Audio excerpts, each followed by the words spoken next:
Classes. तो मैं आपका अपना दोस्त अवनीश चौधरी। तो बच्चों आज हम करने वाले हैं टेस्ट सीरीज 3, जो कि हमारा क्वेश्चन नंबर होने वाला है, 1 नंबर के क्वेश्चन होने वाले हैं।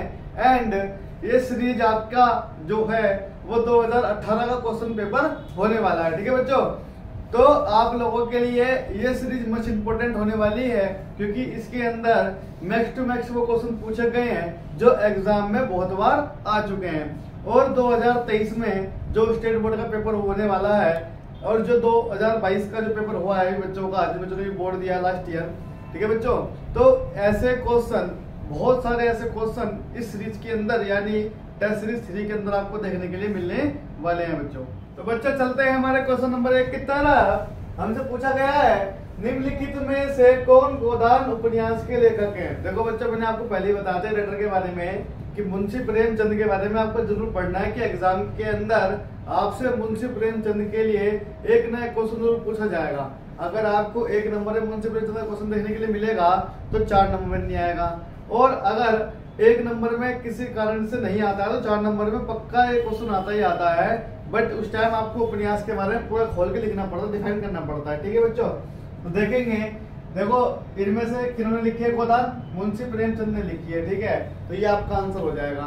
आप लोगों को मुंशी प्रेमचंद के कोई भी 2 उपन्यास और उसके बारे में विस्तार से आपको पढ़ना है, क्योंकि ये क्वेश्चन एग्जाम में आपके बिल्कुल आने वाला है 2023 के अंदर बच्चों। ठीक है, तो बच्चों चलते हैं हमारे अगले क्वेश्चन की तरफ। क्वेश्चन नंबर 2 देखो क्या पूछा गया है बच्चों। रबी तथा खरीफ की एक एक फसल का नाम बताना है। ये क्वेश्चन भी बहुत इंपॉर्टेंट है, एग्जाम के अंदर बहुत बार पूछा जा चुका है ये क्वेश्चन। ठीक है बच्चों, तो देखेंगे यहाँ पर तो रबी की फसल है, आपको हेडिंग ऐसे लिखनी है, रबी फसल। ठीक है, देखो रबी में गेहूं, जौ और मटर की खेती करी जाती है। मैंने आपको 3 नाम लिखा दिए, आप भी 3 लिखे ना, क्योंकि एग्जाम के अंदर 2 पूछे जाते हैं। ठीक है, जब आगे वाली हम सीरीज देखेंगे तो आपसे वहां ये पूछा जाएगा कि 2 रबी और 2 खरीफ की फसलों के नाम बताइए। मैंने सिर्फ 3 डिफाइन कर दिए यहाँ पर। और बच्चों जो खरीफ की फसल है वो क्या है आपकी, धान, मक्का, ज्वार। ठीक है, तो ये क्वेश्चन आपको नोट कर लेना है और 3-3 पॉइंट आपको आज से ही बना के रेडी रखने हैं, क्योंकि ये आपके एग्जाम में पक्का आने वाला क्वेश्चन है बच्चों।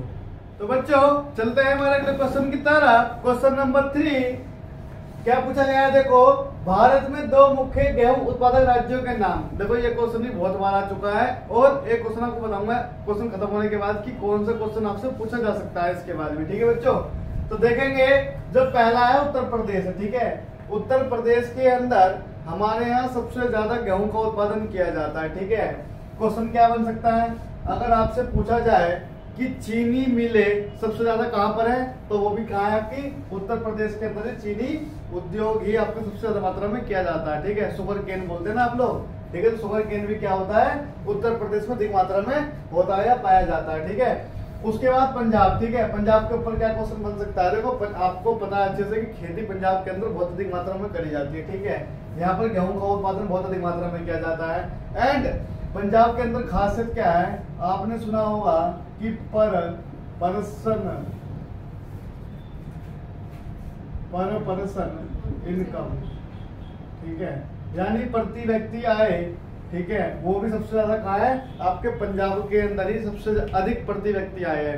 एग्जाम में क्वेश्चन पूछा गया है, आगे वाली सीरीज में आपको देखने के लिए मिलेगा कि उस राज्य का नाम बताओ कि जहाँ पर प्रति व्यक्ति आय सबसे अधिक होती है, तो कहाँ होती है आपकी पंजाब में होती है। ठीक है, एंड तीसरा जो आपका है मेन वो है हरियाणा। ठीक है, हरियाणा भी खेती के लिए प्रसिद्ध है, और आप लोग जानते हैं कि हरियाणा बदमाशी के लिए बहुत फेमस है। ठीक है, तो ये चीजें आप क्या कर सकते हैं, आप डिफाइन कर सकते हैं 3 तरीके से। और जो 2 क्वेश्चन मैंने आपको बताए हैं, इन दोनों चीजों को जरूर पॉइंट कर लेना कि प्रति व्यक्ति आय कहाँ पर सबसे अधिक है, एंड शुगर केन की फैक्ट्री सबसे ज्यादा कहाँ पर आपकी है। और एक क्वेश्चन जो आपसे पूछा जाता है एग्जाम के अंदर, बताऊं आपको, आपसे ये पूछा जाएगा कि उन 2 राज्यों के नाम बताओ जहां पर सीढ़ीदार खेती होती है। ठीक है, स्टैप फार्मिंग होती है।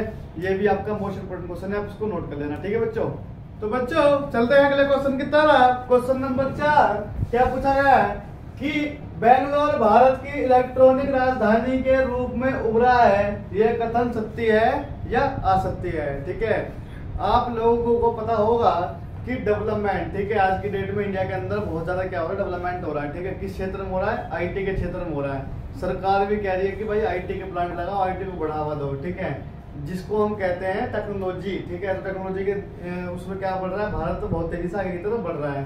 तो ठीक है, तो ये क्या लिखेंगे आंसर में बच्चों, आंसर में लिखेंगे कि ये जो कथन है वो क्या है, सत्य है यानी ट्रू है।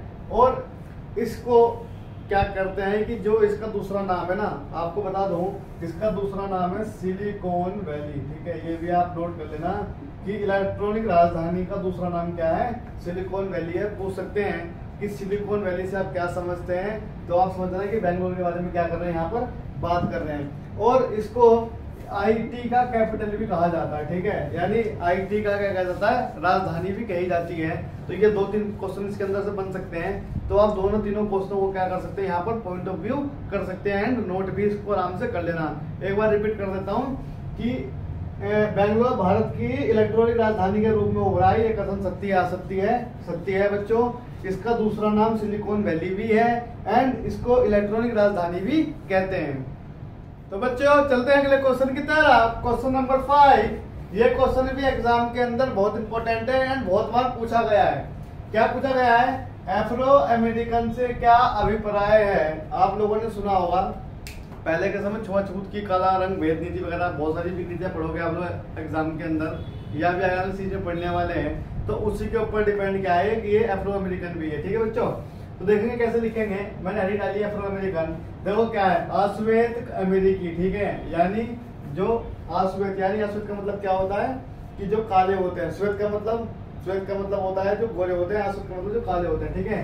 तो अश्वेत अमेरिकी और अश्वेत राष्ट्र, ठीक है, और अफ्रीकी लोगों के वंशजों के लिए प्रयुक्त होता था क्या, अफ्रो अमेरिकन शब्द का यूज किया जाता था इन लोगों के लिए। किन लोगों के लिए, अश्वेत अमेरिकी, अश्वेत राष्ट्र और अफ्रीकी लोगों के वंशजों के लिए प्रयुक्त होता था, जिन्हें 17वीं शताब्दी से लेकर 19वीं शताब्दी की शुरुआत, ठीक है, की शुरुआत तक अमेरिका में गुलाम बनाकर लाया गया था, ठीक है। यानी ऐसे राष्ट्र या ऐसे अमेरिका में जो लोग रहने वाले थे, जो गुलाम थे अमेरिका के, ऐसे लोगों के लिए क्या यूज किया गया है, एफ्रो अमेरिकन शब्द का यूज किया गया है।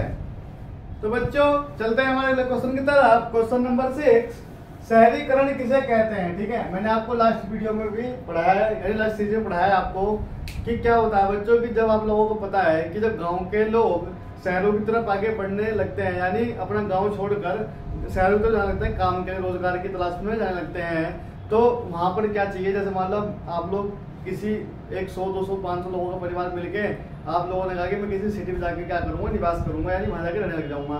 तो बच्चों क्या होगा कि जब वहां पर आप जाओगे तो वहां पर आपको रेंट के लिए प्लॉट वगैरह, मतलब कुछ भी मतलब ऐसा चीजें वहां पर प्रोवाइड करनी पड़ेगी गवर्नमेंट को, जिससे कि वहां पर आप रह सकें, ठीक है। क्योंकि देखो जमीन तो पहले गवर्नमेंट ही करेगी ना वहाँ पर डिसाइड की, तो आप लोगों को क्या करना पड़ेगा, वहाँ पर गवर्नमेंट आपको रहने की फैसिलिटी कराएगी, ठीक है, आपके लिए वाटर फैसिलिटी प्रोवाइड करवाएगी, इलेक्ट्रिसिटी प्रोवाइड करवाएगी, कंपनियों में जॉब प्रोवाइड करवाएगी। तो जब हम क्या करते हैं, जब हम शहरों की तरफ जाके बसने लगते हैं, तो ऐसे डेवलपमेंट को क्या कहते हैं, हम शहरीकरण कहते हैं। यानी सिटी के डेवलपमेंट को क्या कहते हैं, हम शहरीकरण या नगरीकरण कहते हैं। देखें कैसे हम डिफाइन करेंगे इसको कि किसी राष्ट्र की जनसंख्या का बढ़ता हुआ आकार जब शहर की तरफ निवास करने के लिए जमा होता है तो उसे नगरीकरण, इसका दूसरा नाम क्या है, नगरीकरण या शहरीकरण कहते हैं, ठीक है। तो कहने का मतलब यही है कि जब हम लोग शहर की तरफ जाके बसने लगते हैं या शहरों का विकास ही शहरीकरण या नगरीकरण कहलाता है। आप कितना भी लिख के आएंगे आपको आराम से नंबर मिल जाएंगे उसके अंदर बच्चों, ठीक है। तो बच्चों चलते हैं हमारे अगले क्वेश्चन की तरफ। क्वेश्चन नंबर 7, निम्नलिखित में कौन सी शासन व्यवस्था सामान्यतः बेहतर मानी जाती है। देखो आप लोगों को पता है कि हमारा राजतंत्र तानाशाही लोकतंत्र है, तो आप लोगों का सिंपल सा इसका आंसर हो जाता है, क्योंकि आप भी जानते हैं कि गवर्नमेंट किसको अप्रोच करते हैं कि डेट में, लोकतंत्र को करती है, और आप लोग भी लोकतंत्र को अच्छा मानते हैं, क्योंकि यहाँ पर सभी लोगों को अपने धर्मों का प्रचार प्रसार करने का और आपके 6 मौलिक अधिकार हैं, और आपको पूर्णतः जीने की आजादी मिलती है किसके अंदर, लोकतंत्र के अंदर। इसलिए इसका आंसर क्या होगा, लोकतंत्र हो जाएगा, ठीक है बच्चों। तो बच्चों हमारा अगला क्वेश्चन है क्वेश्चन नंबर 8। क्या पूछा गया है, देश की कुल आय को कुल जनसंख्या से भाग देकर प्रति व्यक्ति आय निकाली जाती है। ये कथन सत्य और असत्य है। मैंने आपको लास्ट वीडियो में ये फॉर्मूला भी लिखाया था एंड आपको बताया भी था कि प्रति व्यक्ति आय हम कैसे निकालते हैं, ठीक है। तो देखेंगे, आप लिखेंगे यस, ठीक है, क्यों? क्योंकि ये कथन क्या है? सही है।